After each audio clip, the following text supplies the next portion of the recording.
Bueno, martes de ciencia, como siempre. Nos preparamos para los viajes espaciales, conocemos los últimos avances de la medicina y nos enteramos de los nuevos algoritmos que se están usando. Activa tu inteligencia artificial, porque en Aire Fresco es hora de conversar con los expertos, junto a Polo Ramírez y Francisco Aravena. Bueno, martes de ciencia, como todos los martes. Mira, este está grabado. De ciencia. Oye, ¿cómo te fue, Polo? Bienvenido de vuelta. Todavía estoy bien. ¿Estás con la cabeza en qué uso horario? No sé, estoy ahí como entre medio. ¿Y qué idioma? Entre medio del pasillo. No, es el idioma ¿Se imposible. te pegó el acento un poco, ah? ¿Sí? Sí, dijiste como... No, hay gente muy amable. Eso es lo que más me impactó. Gente muy amable. Muy amable, la gente, sí. Ah. Sí. Adorablemente amable. Claro. ¿Te da para desconfiar? Uno de repente desconfía de tanta amabilidad generalizada. Es que tú eres distinto. Ah. Tú eres distinto. Sí. Yo soy más ingenuo. Puede ser. Puede ser. Yo iré por tu juventud. Ay, gracias. Oye, bueno, mañana es el Día Internacional de la Mujer y vamos a conversar sobre un tema que, bueno, hemos abordado en otras oportunidades. No solo, prefiero no mentir en eso. Creo que siempre lo abordamos con mujeres. Nos ha faltado abordarlo también con hombres. Este tema. Y que, por supuesto, que es un asunto que tiene que ver tanto con hombres como con mujeres, que es la participación de la mujer en la ciencia. Exactamente. Para eso estamos al teléfono con alguien que también hemos tenido como entrevistada algunas veces, la doctora Susan Bueno, investigadora asociada del Instituto Milenio en Inmunología e Inmunoterapia. ¿Cómo está, doctora? Buenas tardes. Hola, buenas tardes, Polo y Francisco. Muchas gracias por invitarme a conversar en este día que es vísperas de un día muy importante para las mujeres.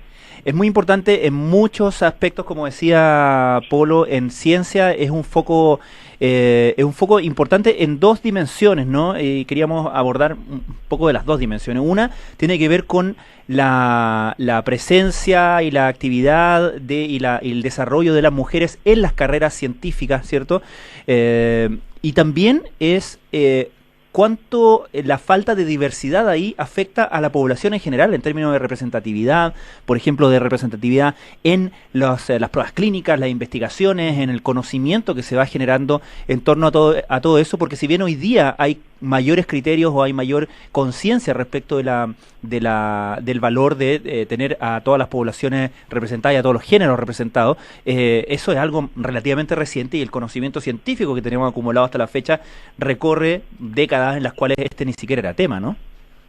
Correcto, no, son preguntas muy importantes y muy relevantes. Y partiendo un poco por la primera, efectivamente, yo estaba escuchando anteriormente el programa y se ha discutido bastante sobre la equidad de género en varios aspectos. Y en general uno puede considerarlo como algo bastante generalizado. Es muy sorprendente lo que estaban hablando recién sobre la mujer en el arte, en el ámbito del arte. Y también los datos, nosotros que trabajamos en ciencia, nos basamos mucho por datos y si bien hay una percepción de que la cancha de alguna manera se va equiparando, los datos siguen mostrando que, por ejemplo, en cargos de representatividad o cargos de dirección siguen todavía habiendo brechas importantes y eso no es distinto en el caso de mujeres en ciencia. Y si vamos sobre todo a carreras que son quizás más tradicionalmente asociadas a el género masculino, como son las carreras de ingeniería, las carreras de matemática, ahí también vemos una brecha importante.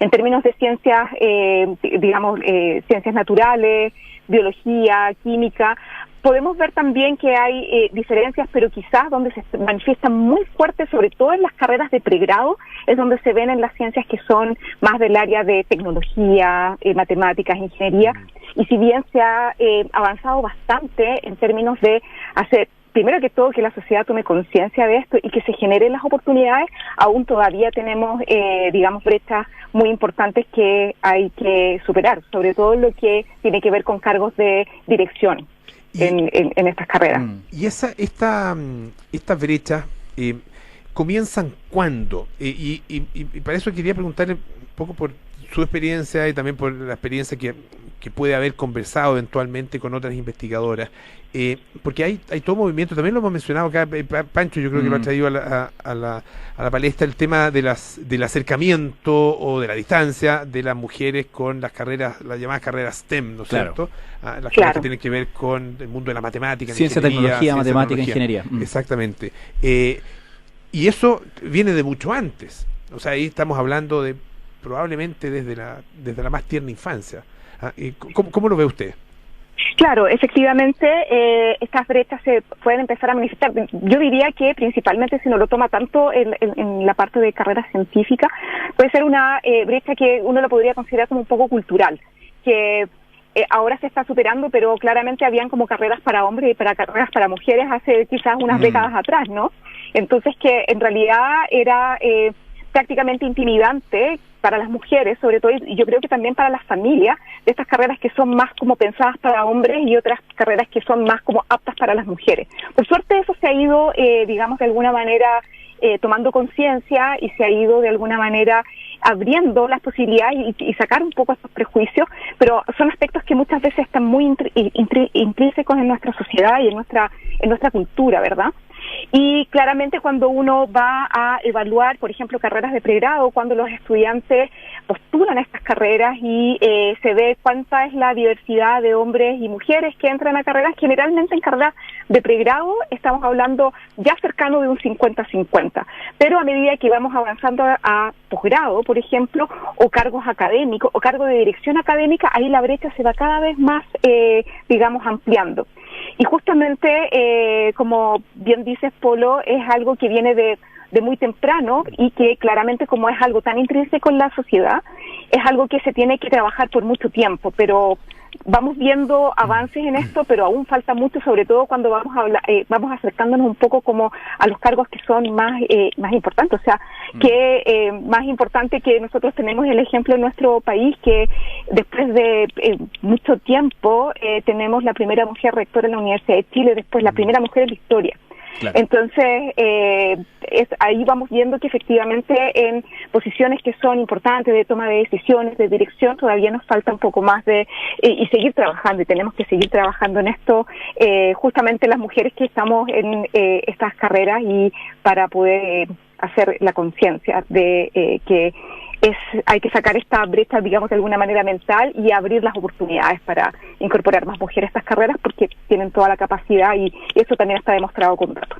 Estamos conversando con la doctora Susan Bueno, investigadora asociada del Instituto Milenio de Inmunología e Inmunoterapia, sobre la brecha de género en la ciencia. Doctora, hay un punto importante que ha marcado en su respuesta hasta ahora, que tiene que ver con marcar el tema de los cargos de responsabilidad, de gestión, de dirección, porque incluso si pensamos solamente en la ciencia, digamos, tenemos y uno ha visto cómo se ha mostrado con obviamente intenciones de inspiración, de ejemplo, el trabajo que hacen las mujeres investigadoras, las mujeres científicas, para motivar, ¿cierto?, a otras mujeres, a otras jóvenes a que sigan esa carrera, mostrar que es posible seguir esa carrera. Pero es distinto también mostrar cuando esa misma mujer científica llega a puestos donde finalmente toma decisiones respecto de investigación, de ciencia, tanto en gestión de proyectos, en dirección de centros científicos,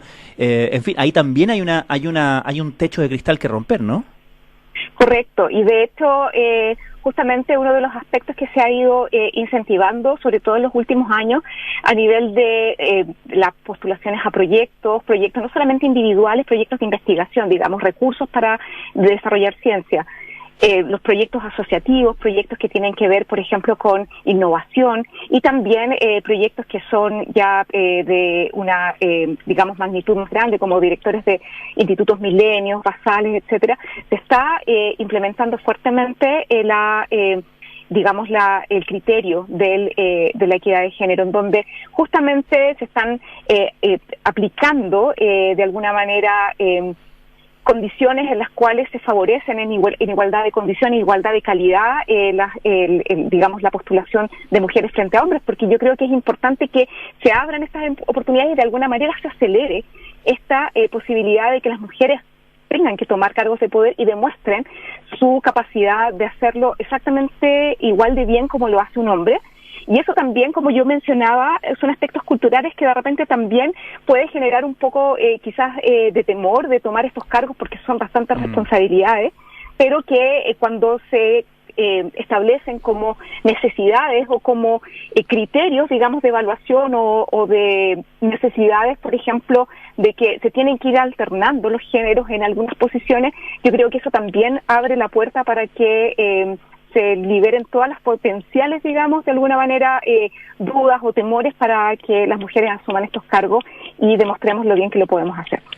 Bueno, usted tuvo que asumir una responsabilidad muy importante en la dirección científica, en este caso, de todo el proceso de implementación de la vacuna CoronaVac acá en nuestro país, ¿no es cierto?, del laboratorio Sinovac. ¿Cómo evalúa usted esa gestión? Es difícil autoevaluarse probablemente, pero desde el punto de vista un poco de esto que estamos conversando, del hecho de que un proceso de esa relevancia haya sido encabezado por una mujer.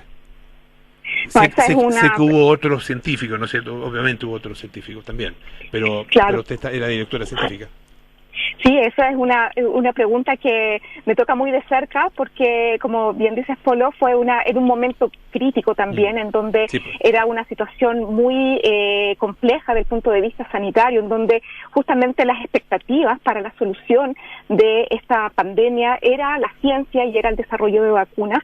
Justamente yo creo que uno de los aspectos muy importantes que me gustaría destacar mucho de la ciencia y de la ciencia colaborativa es que la generación de grupos de trabajo en donde se le da espacio a todas las personas que tienen capacidades para poder liderar estas iniciativas. Por supuesto, éramos grupos diversos, hombres y mujeres, que tomamos diferentes direcciones dentro de este estudio también, y varios de estos estudios teníamos directora clínica también mujer, otras direcciones que las tomaron mis colegas hombres, y que en conjunto estábamos a un mismo nivel y que todos teníamos una misma responsabilidad de empujar un mismo carro.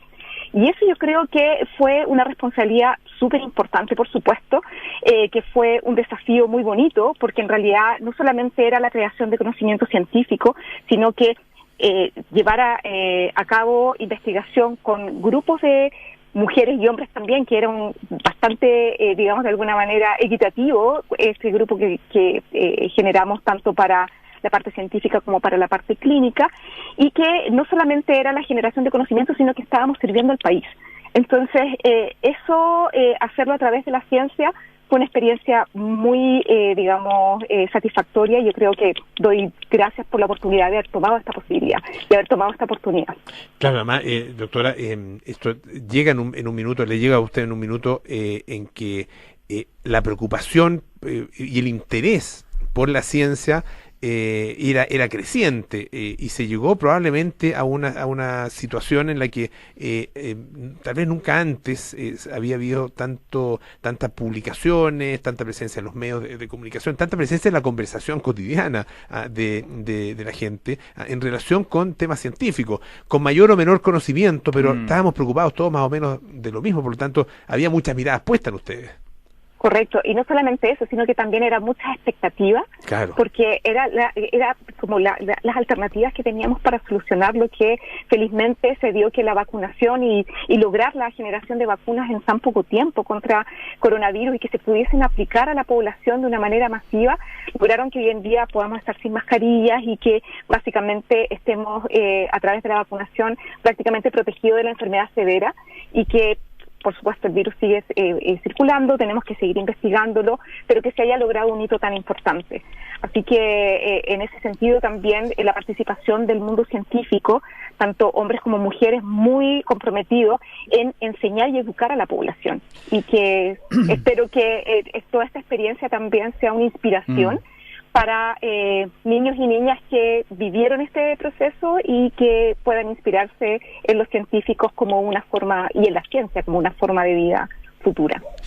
Doctora, respecto de la otra parte de la pregunta que le hacía al iniciar la conversación, ¿en qué área por lo menos, a lo mejor es muy amplia la pregunta, pero por lo menos en lo que se refiere a su propio trabajo, a su propia investigación, incluso a su especialidad de genética molecular, microbiología, patogénesis, en fin, ¿en qué área del conocimiento, en qué temas cree usted que todavía tenemos mucho más, subrepresentadas más bien a las mujeres en términos del conocimiento científico que tenemos sobre las enfermedades, sobre la manera de sufrir o de manifestar, por ejemplo, ciertas enfermedades o ciertas patologías?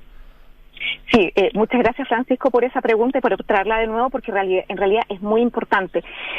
Yendo directamente al área en que yo trabajo, efectivamente las enfermedades infecciosas se han visto por múltiples investigaciones que nosotros también hacemos en la Universidad Católica, que la susceptibilidad a las enfermedades infecciosas es diferente de los diferentes géneros.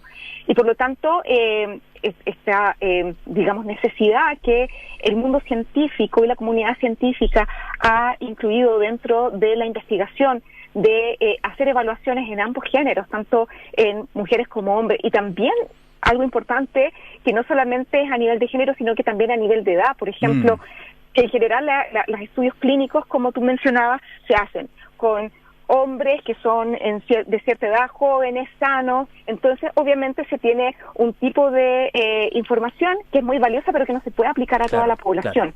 Y en ese sentido, la inclusión de tanto hombres como mujeres, machos y hembras, digamos, en los modelos experimentales que se utilicen, es fundamental. Nosotros hemos visto que hay una gran diferencia en términos de la susceptibilidad a enfermedades infecciosas, en la respuesta, por ejemplo, a vacunas, y también otro tipo de enfermedades que lamentablemente afectan con muchísima mayor frecuencia a las mujeres, como es el caso de las enfermedades autoinmunes. Por lo tanto, es muy importante dentro de la investigación científica considerar estos aspectos, y creo que es una excelente decisión o una imposición, entre comillas, de la comunidad científica de que se realice una investigación importante en ambos géneros. Claro, la verdad que uno cuando habla de este tema piensa mucho en la participación de las mujeres como científicas. Claro. Pero aquí estamos de alguna manera viendo el otro lado, ¿no es cierto?, el efecto que eso tiene en la población en general. Y estaba recordando, por lo menos he visto 2 estudios al respecto, por la difusión de 2 estudios que tienen que ver con el impacto de a nivel de la práctica médica, la práctica médica por parte de hombres y por parte de mujeres en relación con enfermedades que pueden ser consideradas típicamente femeninas. Y hay un impacto, hay una diferencia muy grande en términos de, por ejemplo, mortalidad o secuelas en varias enfermedades, dependiendo si la atención ha sido por parte de hombres o por parte de mujeres. O sea, esto finalmente nos llega a todos nosotros, y tiene un impacto social bien relevante. Sí, yo creo que ahí en ese punto es muy importante también un poco lo que a mí me gusta mucho enfatizar, que el trabajo en conjunto, en donde hagamos equipos diversos, es fundamental. Siempre es importante tener múltiples miradas, que los equipos de trabajo sean equitativos, sean, equilibrados entre hombres y mujeres, porque un mismo problema lo podemos ver con prismas totalmente distintos, y estos no tienen por qué ser opuestos, sino que se complementan.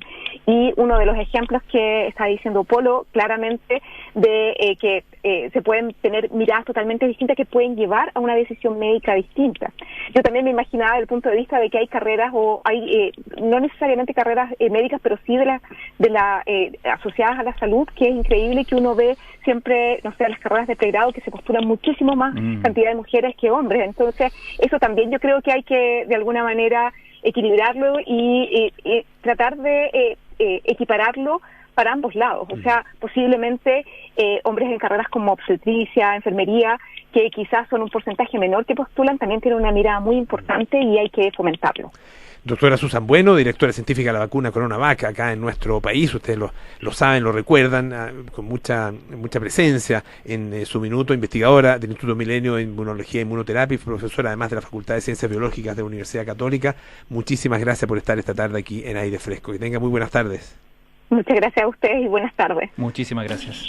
Francisco, como siempre, un gusto. El máximo de los placeres.